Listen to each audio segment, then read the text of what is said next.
ये पाकिस्तान आतंकवादी को पनाह देने वाला आज शांति का दूत बन के घूम रहा है और भारत देश हमारा विश्व गुरु हमको स्टेप लेना चाहिए था। ये मेरा ये पर्सनल मानना है, भारत को करना चाहिए था।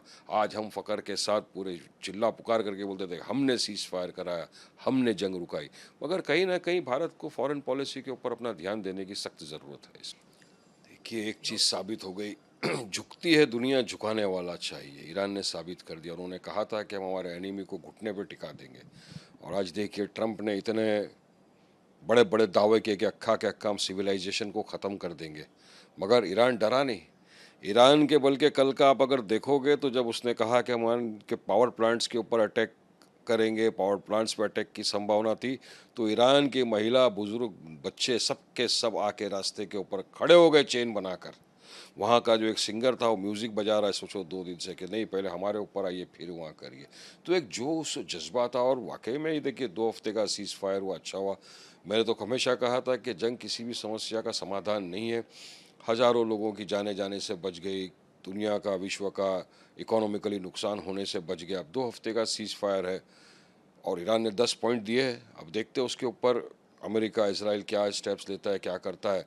लेकिन यहाँ पर एक बात ये भी है कि सीज़ फायर के अंदर जो क्रेडिट ले रहे हैं शहबाज शरीफ, ये मुनीर, तो ये पाकिस्तान आतंकवादी को पनाह देने वाला आज शांति का दूत बन के घूम रहा है और भारत देश हमारा विश्व गुरु हमको स्टेप लेना चाहिए था। ये मेरा ये पर्सनल मानना है कि बीजेपी सरकार, मोदी को स्टेप लेना चाहिए था, सीज फायर के लिए पहल करानी चाहिए थी।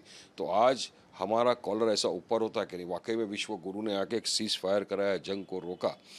मगर अब हम तो यही चाहेंगे कि आगे जंग ना हो, और जो जो ईरान के वो पॉइंट्स हैं 10 मुद्दे, उसके ऊपर समझौता। और यहाँ तक के अभी जो लेबनान के ऊपर अटैक किया जा रहा है, तो हम चाहेंगे कि लेबनान के ऊपर भी जो अटैक हो रहा है वो बंद हो जाए और सब शांति से काम हो।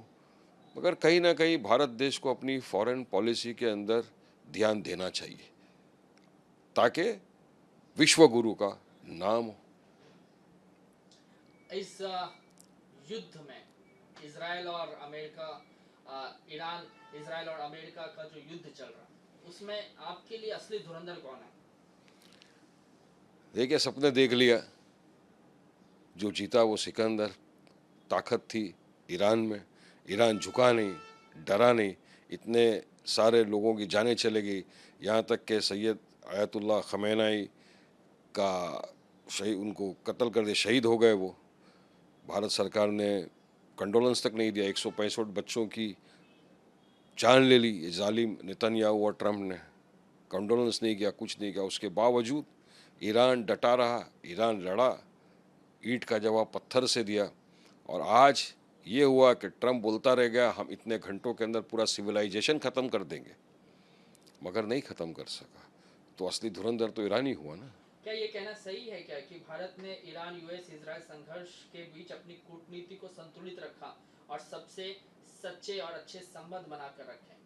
देखिए, भारत के संबंध तो ईरान के साथ हमेशा से अच्छे रहे थे और अभी भी अच्छे ही है। तो भारत को जब खमेनी साहब का शहादत हो गई, उन पे कंडोलेंस देना चाहिए था, काफ़ी दिन बाद दिए। जब वो 165 बच्चों की जानें चले गई, उसके ऊपर कंडोलेंस नहीं हुआ। भारत देश को पहल लेनी चाहिए थी। और जिस तरह से ये पाकिस्तान आज चिल्ला पुकार कर रहा है कि हमने कराया, हमने कराया, तो हम चाहते थे, मेरा ये पर्सनल ओपिनियन है कि ये भारत को करना चाहिए था। आज हम फ़ख्र के साथ पूरे चिल्ला पुकार करके बोलते थे हमने सीज़ फायर कराया, हमने जंग रुकाई। मगर कहीं ना कहीं भारत को फॉरेन पॉलिसी के ऊपर अपना ध्यान देने की सख्त ज़रूरत है इसमें।